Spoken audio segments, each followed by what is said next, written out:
E aí, prontos para continuarmos falando sobre a batalha espiritual? Essa semana é a parte 2. Vem comigo!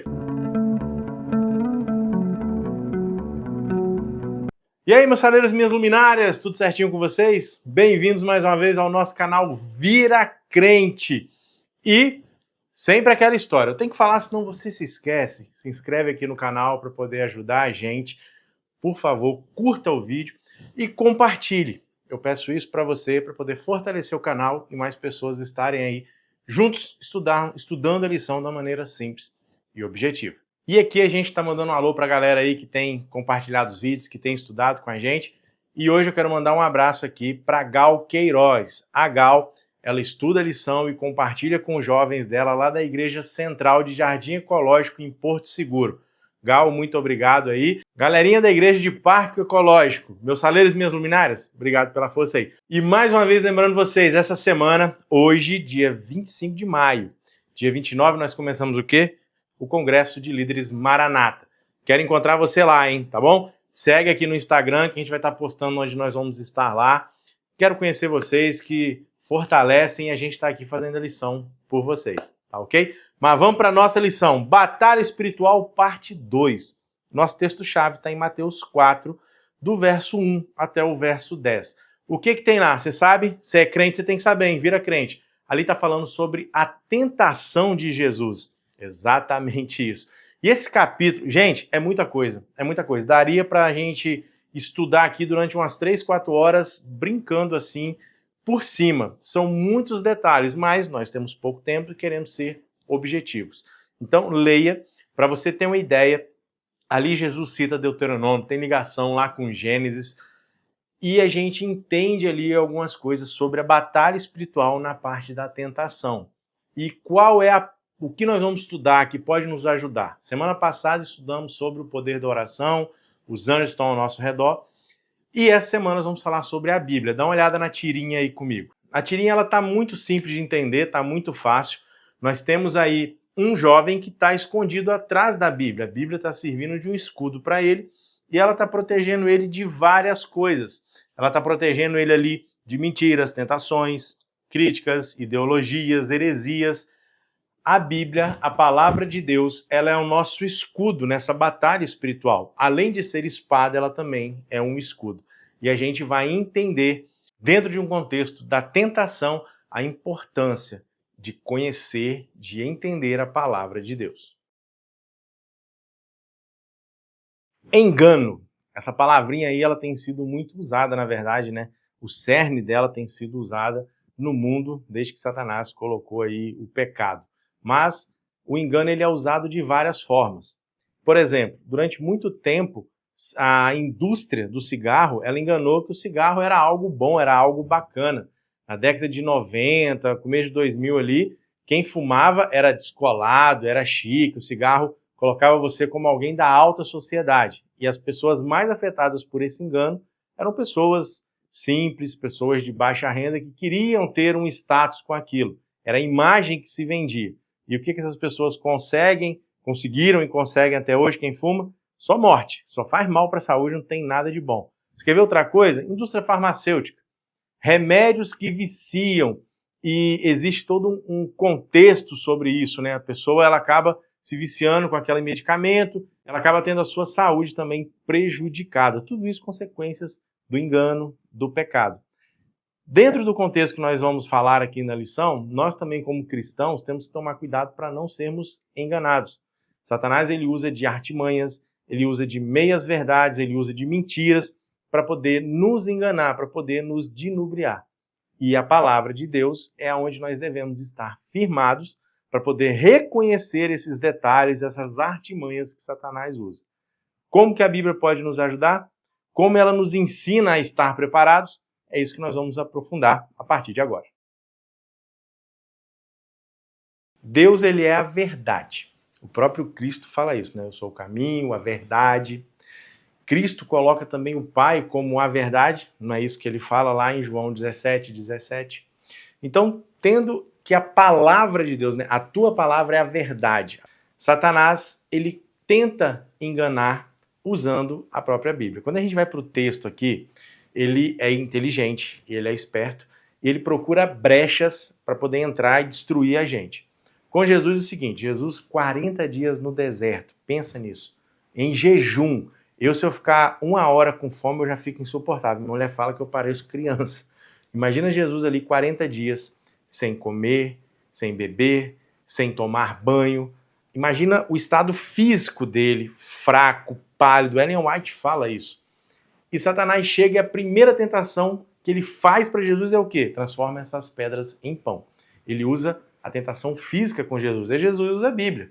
Não, mas a Bíblia fala que nem só de pão viverá o homem. Jesus cita Deuteronômio. A segunda tentação, Satanás então já usa a Bíblia também, só que de uma maneira distorcida.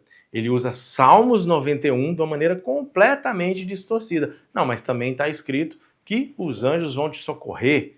Ou seja, ele vai na identidade de Cristo. Se você, ele coloca ali uma dúvida na cabeça de Cristo. Cristo está debilitado. E a terceira é a psicológica.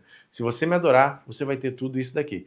Então Satanás procurou uma brecha, mas Cristo não deu essa brecha, porque ele estava firmado na palavra de Deus. O próprio Cristo, o Salvador, ele não tinha esse negócio de ideologias, opiniões próprias. Ele mesmo usava a Bíblia. A regra de fé dele era a Bíblia. Durante a nossa vida, nós vamos encontrar momentos onde a verdade vai ser colocada à prova, a verdade vai ser...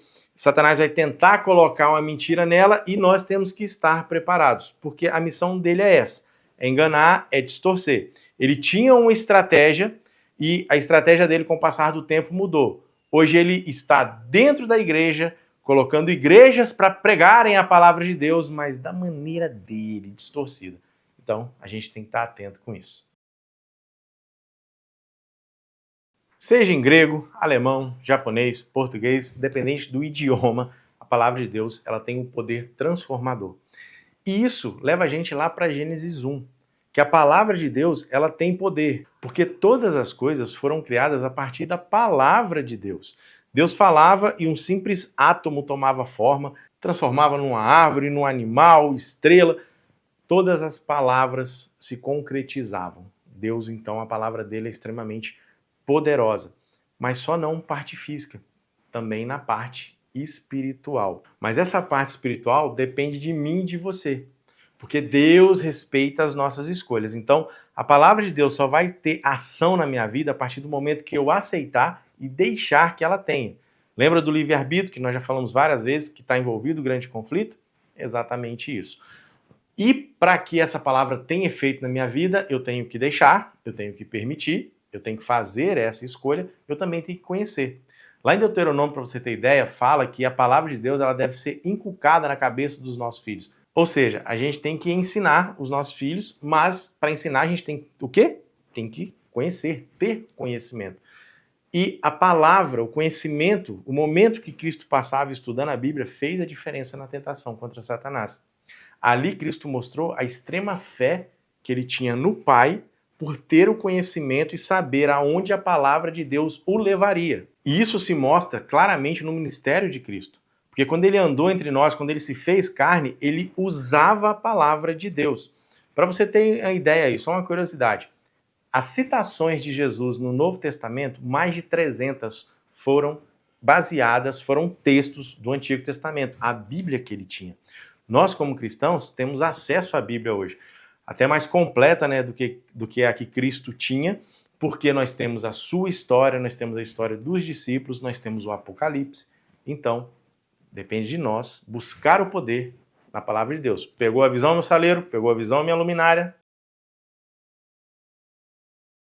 Gente, você está aqui estudando a lição comigo e hoje começou o Congresso do Maranata.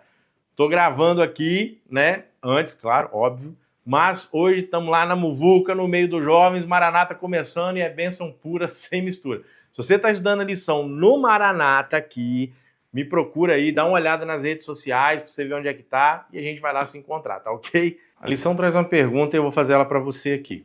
Você já experimentou a ação, a transformação da palavra de Deus na sua vida? Ou você viu alguém sendo transformado? Eu posso falar por mim, eu sou um exemplo vivo.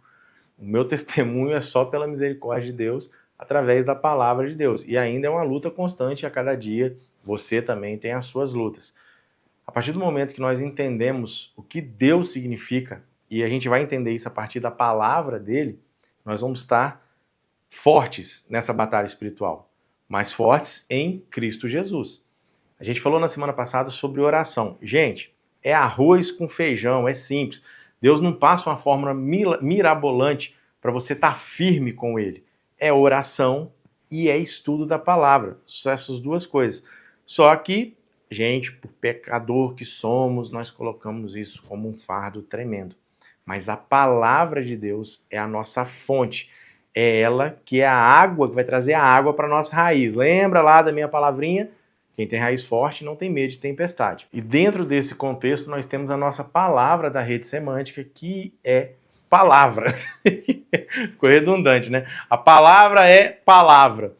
Bom, o que você pensa dentro aí que a gente pode estar ligando? Palavras sinônimas dentro do contexto que nós estamos estudando. Como sempre, eu vou deixar uma para você aqui. Transformação. A palavra de Deus, ela transforma, ela tem o poder de mudar. E aí, vem outra na sua mente? Fala para mim aí, comenta aqui, coloca nos comentários aqui, veio na sua mente.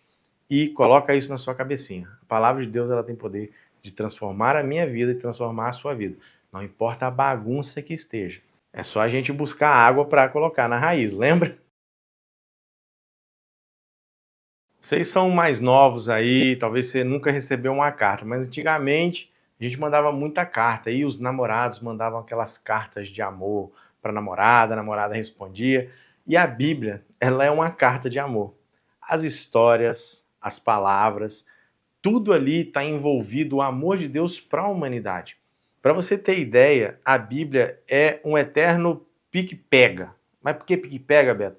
É Jesus, desde o Gênesis ao Apocalipse, correndo atrás da humanidade, buscando a humanidade, querendo que todos estejam ao lado dele.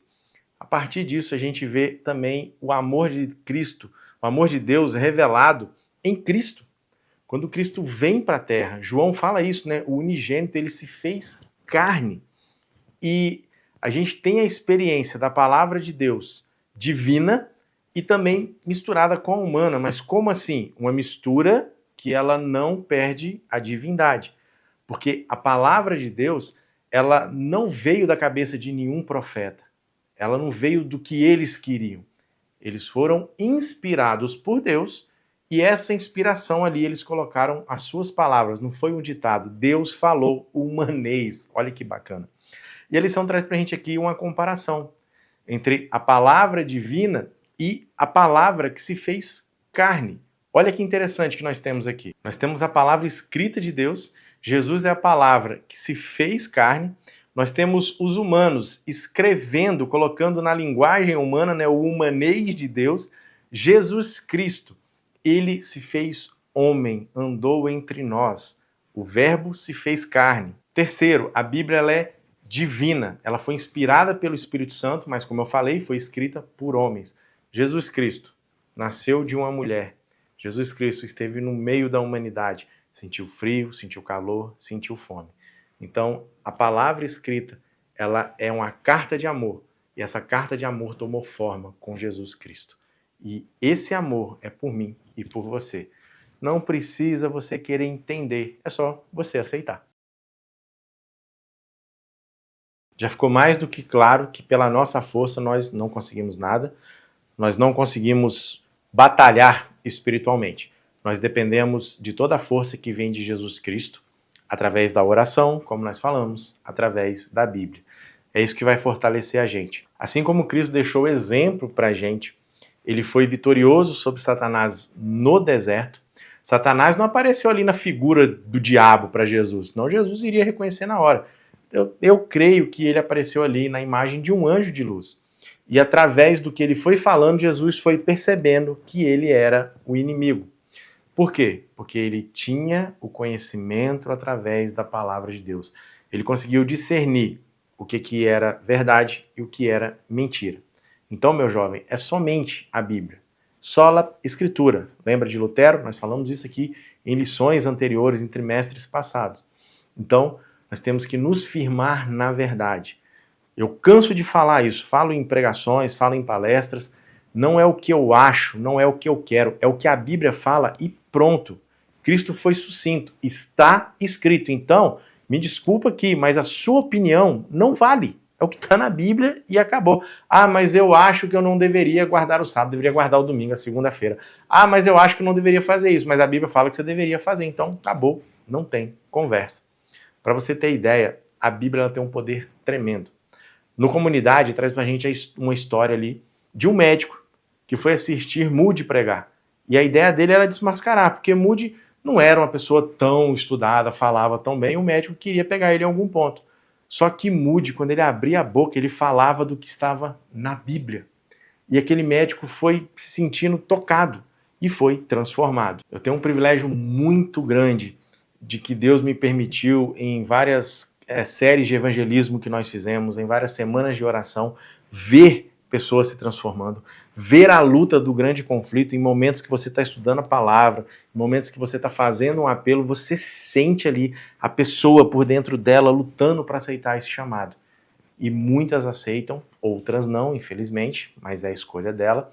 E a Bíblia só vai fazer efeito, a palavra de Deus só vai fazer efeito quando? O que eu falei?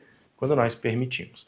Então eu espero que você faça da Bíblia o seu pão diário, que você faça da Bíblia o seu escudo, a sua espada, que você faça da oração a sua comunicação com Deus. Espero que eu tenha te ajudado aqui. Deus te abençoe, meu saleiro, minha luminária, e até a semana que vem. Um abraço, fui!